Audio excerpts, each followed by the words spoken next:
Assalamualaikum warahmatullahi wabarakatuh. Alhamdulillahirabbil alamin wa bihi nasta'in ala umuri dunya waddin wassalatu wassalamu ala asrofil anbiya'i wal mursalin wa ala alihi washabihi ajma'in amma ba'du. Kembali lagi kepada Ustadz guru matematik kalian kelas 7 A, B dan C. Kali ini Ustadz akan menyampaikan tentang bilangan bulat yang sebelumnya juga sudah disampaikan bilangan bulat untuk materi pertama. Pada bilangan bulat kemarin kita sempat bahas mengenai mengurutkan atau mendahulukan antara yang kecil terus kemudian dilanjutkan dengan yang besar. Di antaranya itu ada bilangan bulat biasa dan juga pecahan kemarin itu. Pada kali ini ada beberapa yang perlu disampaikan mengenai kemarin, pertama untuk tugas kemarin, yaitu masih ada yang beberapa di antara kalian yang memang belum mengerjakan. Jadi kalau kalian baru bergabung, kalian lihat lagi materi kemarin dan juga tugasnya, dan kalian kerjakan, nanti Ustadz nilai lagi, biar nanti nilainya tidak kosong. Baik. Oke, Ustadz lanjutkan. Pada hari ini kita belajar di hari Senin dan tanggal 13 Juli 2020. Yang akan disampaikan kompetensi dasarnya yaitu menjelaskan dan melakukan operasi hitung bilangan bulat dan pecahan dengan memanfaatkan berbagai sifat operasi. Ya, yang perlu digarisbawahi di sini adalah bilangan bulat dan pecahan.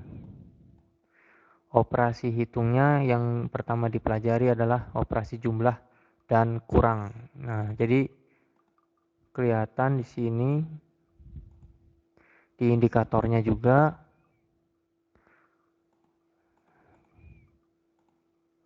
yaitu kalian harus mampu menjumlahkan dan mengurangkan bilangan bulat dan pecahan. Indikator ini adalah tolak ukur supaya kalian bisa paham terhadap materi yang disampaikan pada hari ini. Kemudian dalam kegiatan nanti, yaitu supaya kalian tahu bisa menjumlahkan dan mengurangkan bilangan bulat, kegiatan yang kita lakukan adalah pengamatan, penjumlahan dan pengurangan pada masalah sehari-hari. Contohnya ada jumlah boneka, ada jumlah sepatu dan lain sebagainya. Oke, kita lanjut.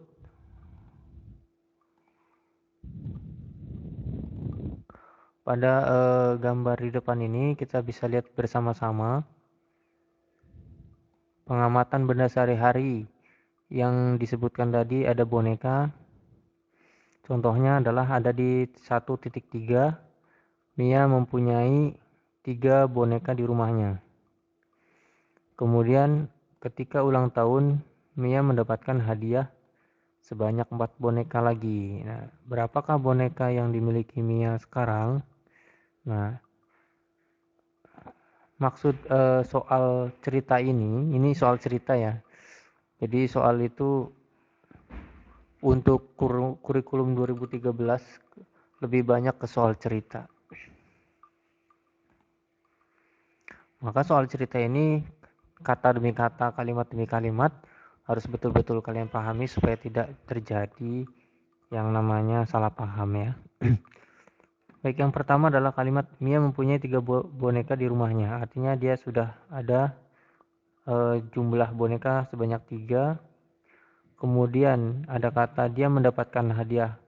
Maka dia mendapatkan hadiah itu artinya dijumlah ya, sebanyak berapa? 4. Jadi awalnya 3, kemudian ditambah 4. Nah, kita tahu bahwa hasilnya 7 seperti itu. Nah, di sini diperjelas bagaimana mendapatkan 7. Itu dibuatlah sebuah garis bilangan. Nah, awalnya adalah berangkat dari 0. 0 ini ketiga karena dia mempunyai 3 buah sebelumnya. kemudian ada tambahan lagi 4 buah boneka.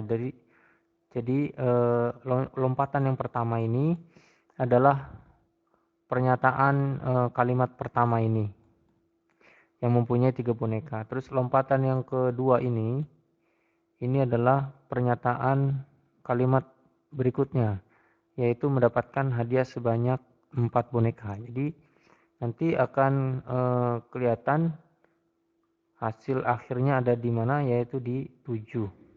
Karena dari 3 lompatan kemudian 4 ditambah 4 lagi, maka didapatlah lompatan yang ketujuh. Itu sebagai gambaran saja bahwa betul adanya hasilnya adalah 7 dengan cara garis bilangan. Berikutnya untuk pengurangan bilangan bulat.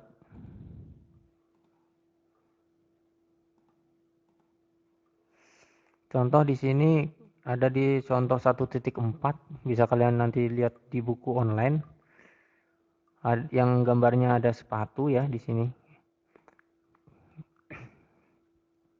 Kalimat pertama dibunyikan, Nia mempunyai 6 pasang sepatu di rumahnya.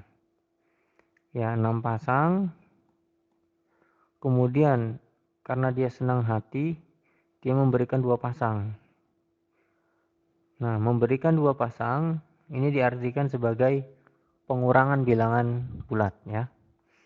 Karena akan diberikan kepada sepupunya, maka nanti yang awalnya tadi ada 6, kemudian dikurangi 2. Misalkan nih sepatu yang sebelah sini ya, itu dibuang, sehingga sisanya sepatu yang sebelah sini, tinggal 4. Oke. Jadi jawabannya 4. Berapakah pasang sepatu yang dimiliki Nia sekarang? Yaitu 4 pasang. Bukti daripada 4 pasang sama seperti tadi menggunakan garis bilangan. Yang awal mula lompatan pertama ini adalah 6. Kemudian dia melompat lagi tapi berbalik. Nah, arti berbalik ke kiri ini adalah dikurangi. Yang tadi adalah berbalik melompat ke kanan, artinya dijumlah. Ketika garis bilangan ini ada dikurangi, maka dia melompatnya ke kiri.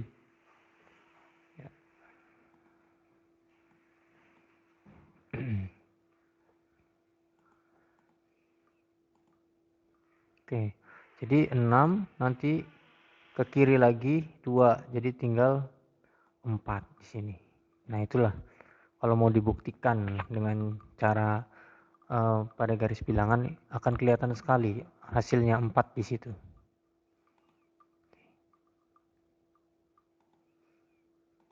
Oke, selanjutnya adalah mengenai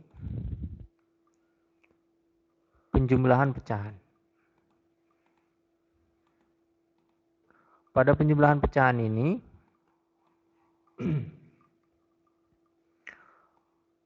ada ilustrasi gambar yang di depan kalian bisa diamati bahwa ada seorang ibu yang membeli buah di pasar ya.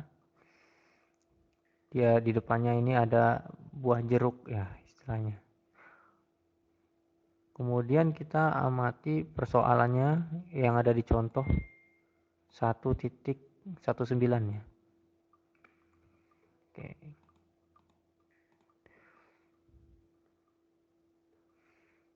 Kalimat pertama berbunyi, Nina membeli 1/4 kilogram buah jeruk. Ya, 1/4 kilo. Kemudian tetapi mengingat teman-temannya akan datang ke rumah, ia membeli lagi 3/4 kilo.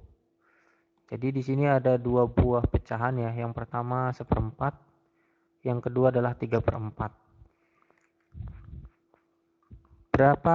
Pertanyaannya adalah berapa kilogram berat jeruk keseluruhan? Nah, bagaimana cara menjumlahkan pecahan? Nah, di sini disediakan penyelesaiannya. Yang pertama 1/4 ditambah 3/4. Kemudian disebut satu ini yang pertama disebut pembilang ya. 1 dan 3 ini disebut pembilang. Nah, saya tulis ini pembilang. Kemudian yang di bawah itu disebut penyebut. Nah,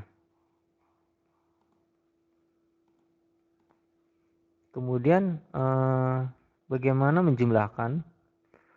Ketika penyebutnya sudah sama, maka kita bisa langsung menjumlahkan pembilangnya. Nah, nanti bagaimana problem nanti ada yang sama atau berbeda penyebut, nanti dijelaskan setelahnya. Yang sekarang ini adalah dengan keadaan penyebut yang sama. Jadi pembilangnya langsung kita jumlahkan. Pembilang yang pertama adalah 1, pembilang yang kedua adalah 3. Jadi kita tarik garis pembilangnya. Kemudian langsung jumlahkan 1 tambah 3 yaitu 4. Nah, hasil yang 4 ini ditaruh di bawah. Dan ini lurus ya, sama dengannya lurus. Ini cara menulis supaya sama dengan yang di atas. Dilanjutkan lagi sama dengan ke bawah. Itu harus ditulis lurus, tegak ya, di atas ke bawah.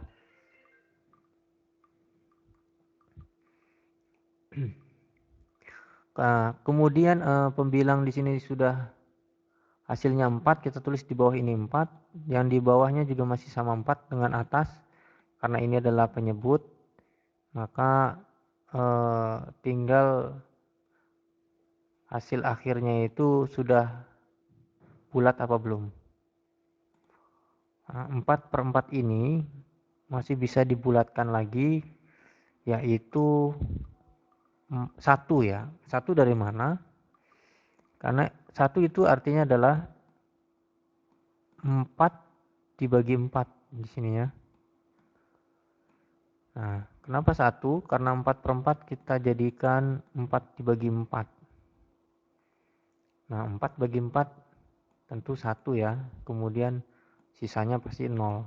Nah, biasanya kan pakai cara seperti ini. Nah, hasilnya kan 0.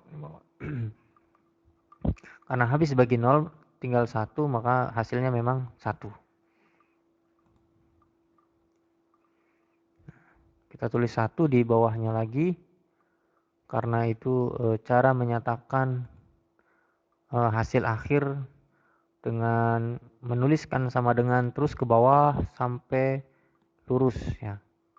Tidak boleh belok-belok ya, biar nanti bisa terbaca dengan baik. Nah, lalu di bawahnya ini ada yang namanya kesimpulan. Karena ini adalah soal cerita, maka perhitungan itu hanya sekedar proses saja ya. Ini hanya sekedar proses saja. Tidak ada artinya kalau misalkan tidak dikasih kesimpulan. Jadi kalian semua kalau misalkan ada soal cerita, terus ada caranya ditulis, kemudian hasil daripada caranya itu disimpulkan. Bagaimana cara menyimpulkan? Yang pertama adalah kalimat pertanyaannya itu seakan-akan ditulis lagi.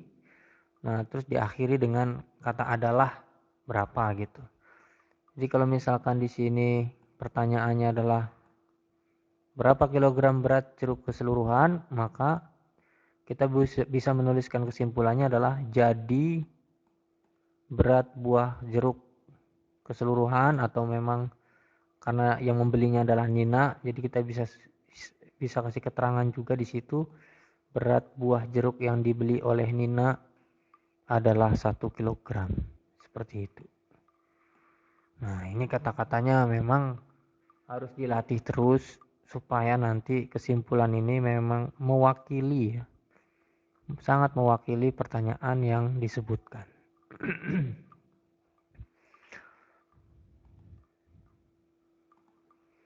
Oke, baik.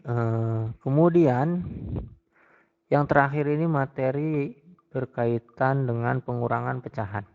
Yang tadi adalah penjumlahan, sekarang adalah pengurangan pecahan.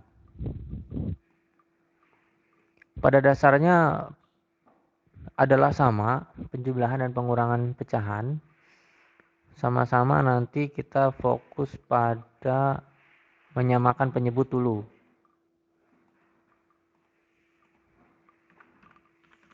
Ya, fokuslah pada menyamakan penyebut. Biasanya penyebut itu tidak selalu sama, maka perlu sekali menyamakan penyebut dulu, kemudian baru bisa menjumlahkan pembilangnya.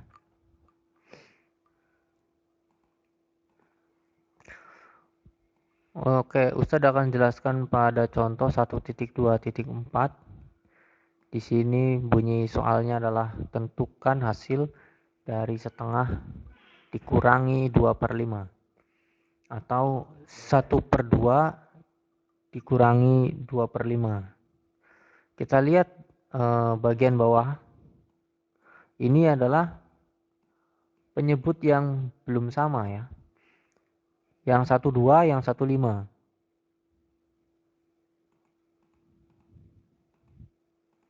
Ya, yang 1/2, yang 1/5. Sehingga bagaimana untuk menyamakan penyebut? Pertama adalah mencari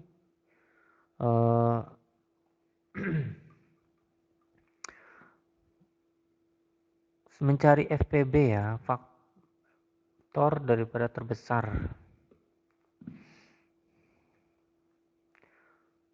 Oh maaf, bukan faktor, tapi kelipatan persekutuan terkecil atau KPK ya.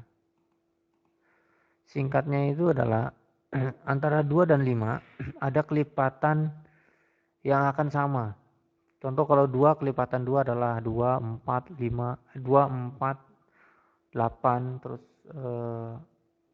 12 itu ya.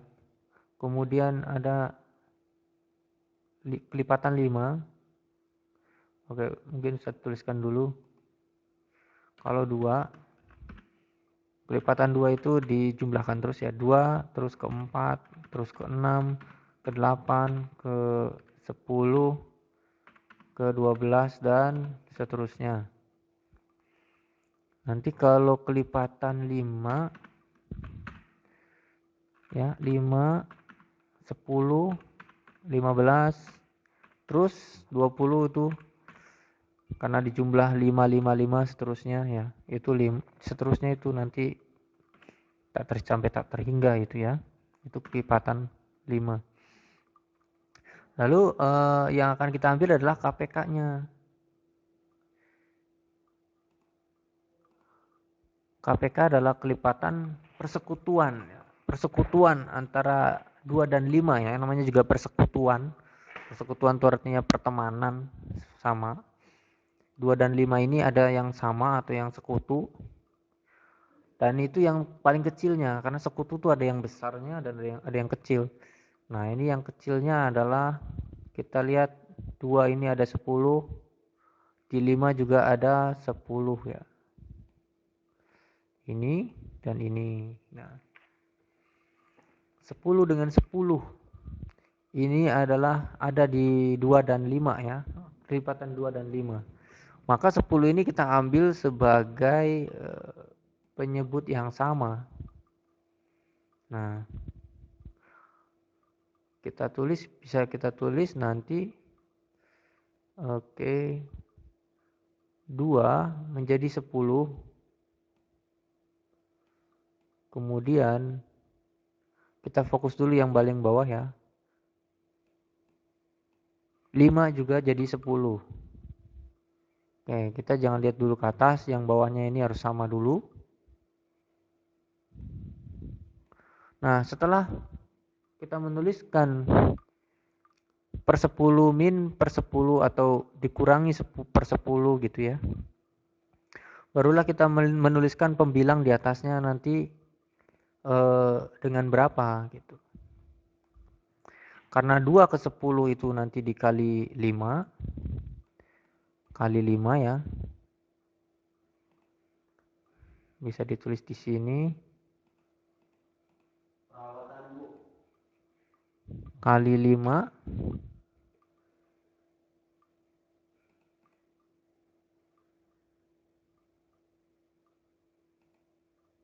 kayak di sini mungkin pakai warna biru ya biar kelihatan, dikali 5 dari 2 ke 10 kali 5, maka 1 ke 10 1 ke yang akan ditulis nanti dikali 5 dulu, sama ya, sama seperti itu. Nah 1 ke sini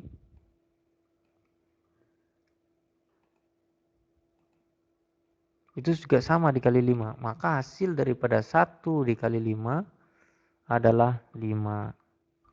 Jadi itu ya asal daripada ini pembilangnya 5 karena dikali 5 penyebutnya. Pembilangnya juga ikut nanti dikali 5 seperti itu. Ya. Insya Allah kalau terbiasa itu bisa cepat. Ya. Kemudian satu lagi, ada lagi ini karena dikurangi 2/5, 5 ke 10 itu adalah dikali 2, ya, dikali 2, 5 ke 10 dikali 2, maka nanti dari 2 ke berapa itu juga sama dikali 2.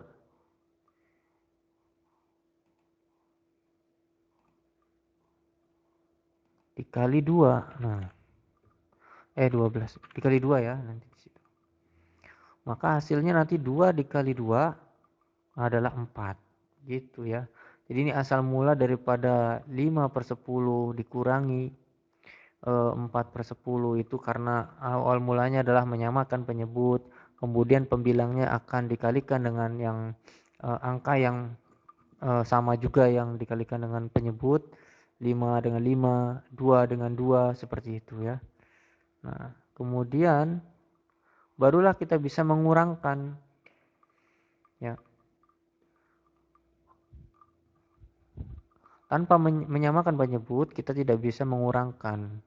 Jadi kalau sudah sama penyebutnya kita bisa langsung kurangkan pembilangnya, yaitu 5 dikurangi 4 adalah 1 ya.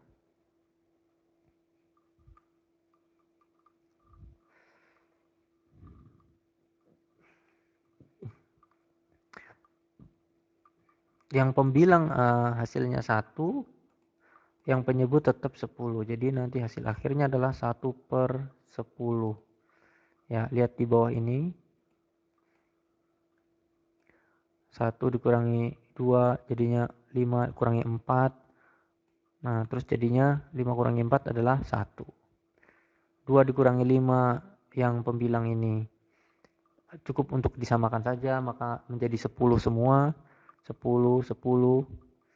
Nah, dan seterusnya juga yang akhir sampai jadi 10 juga. Nah, hasil akhir adalah 1/10.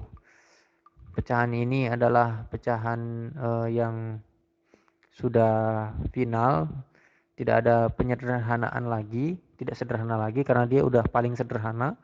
Jadi 1/10 adalah hasil akhirnya. Kita bisa tulis garis 2 di sini sebagai tanda bahwa dia adalah hasil akhir gitu. Nah, lalu apa kaitannya dengan yang kotak-kotak seperti ini? Ini adalah cara menggambarkan bagaimana pecahan itu menjadi gambar yang berwarna biru. Yang pertama adalah biru, yang kedua adalah merah untuk membedakan mana pecahan yang pertama, mana pecahan yang kedua. Yang pecahan pertama adalah warna biru. Nah, warna biru, terus pecahan yang kedua adalah warna merah muda. Nah, kondisi setengah itu dibuat garis seperti ini, panjang. Terus ada garis di tengah karena menyatakan bahwa setengah ini yang diarsir warna biru dan setengahnya lagi kosong, artinya nanti cuman setengah gitu ya. Dari sepenuhnya cuman setengah yang digambar gitu. Kemudian kalau dari 2/5 dibuatlah kotak sebanyak 5 yang sama panjang, kemudian yang 2 kotak di depan ini warna merah seperti itu. Jadi kalau yang setengah di atas juga sama, dibuatlah 2 kotak yang sama besar, kemudian diarsir yang satunya saja yang warna biru, satunya kosong. Kalau ini karena pembilangnya 2, jadi yang diarsir cuma 2 kotak, seperti yang sisanya adalah kosong, seperti itu. Nah, kemudian bagaimana cara supaya kelihatan pengurangannya, maka dibuatlah kotak itu sama panjang sama besar semua. Yang artinya itu yang tadi dengan cara menggunakan kelipatan persekutuan terkecil, artinya menyamakan penyebutnya dahulu, maka di sini menyamakan penyebut dalam gambar itu adalah membuat kotaknya sama panjang dulu, ya, sama panjang. Dan di sini kotaknya harus berapa? Yaitu karena kelipatannya 10, maka kotaknya harus ada 10. Dan di situ apa namanya? Pecahan yang pertama setengah menjadi 5/10 karena artinya sama. Ekuivalen artinya. Arti ekuivalen di sini artinya sama ya. Jadi setengah itu ekuivalen dengan 5/10. 2/5 itu ekuivalen dengan 4/10. Jadi gambarnya akan kelihatan 5/10, 5 yang diarsir dari 10 kotak. 4/10 nanti adalah 4 kotak yang diarsir dari 10 kotak yang ada gitu. Kemudian arsirnya tinggal dibedakan warnanya untuk membedakan posisi pecahan itu di awal atau di akhir. Itu kan. Di sini dipilih warna biru untuk pecahan awal, pecahan yang akhir adalah warna pink ya atau merah muda. Nah, disinilah kelihatannya karena aturan mainnya adalah pengurangan, maka yang 5 dikurangi dengan 4 adalah sisanya 1. Ini kelihatan ya, sangat kelihatan sekali bahwa terbukti sekali bahwa hasilnya memang sisanya adalah 1. 1 yang terarsir daripada 10, maka disebut 1/10 seperti itu. Untuk pengerjaan tugas Ustadz ini ketika disuruh pertanyaannya adalah langsung menjumlahkan atau mengurangkan, itu tidak perlu pakai gambar. Kalau misalkan Ustadz menyuruh untuk dibuatkan gambar, maka buatlah gambar ya. Jadi tidak semuanya soal itu harus dibuat gambar. Itu bergantung bagaimana bunyi daripada pertanyaannya saja ya, seperti itu. Baik, karena materinya ini saja yang Ustadz sampaikan pada hari ini. Ketika kalian nanti menemui kendala, mungkin bisa langsung kalian tanyakan saja di kolom pertanyaan nanti. Pertanyaan diskusi namanya ya. Nanti Ustadz buka pertanyaan ada di kolom diskusi. Kemudian nanti ada pertanyaan yang Ustadz tugaskan kepada kalian. Mungkin hanya sekedar untuk mengetes pemahaman saja. Sekitar ada 5 soal saja. Mohon itu nanti dikerjakan, kemudian nanti Ustadz bisa nilai dan bisa dikembalikan nilainya ke kalian supaya nanti bisa dicatat nilainya di Ustadz juga ya, seperti itu. Jadi dua-duanya nanti dikasih. Kalian nanti dapat tahu nilainya seperti kemarin ya. Ustadz juga nanti nilainya juga tahu untuk Ustadz sendiri, seperti itu. Baik, itu saja yang bisa disampaikan. Kurang lebihnya Ustadz mohon maaf ya. Wabillahi taufiq wal hidayah. Wassalamualaikum warahmatullahi wabarakatuh.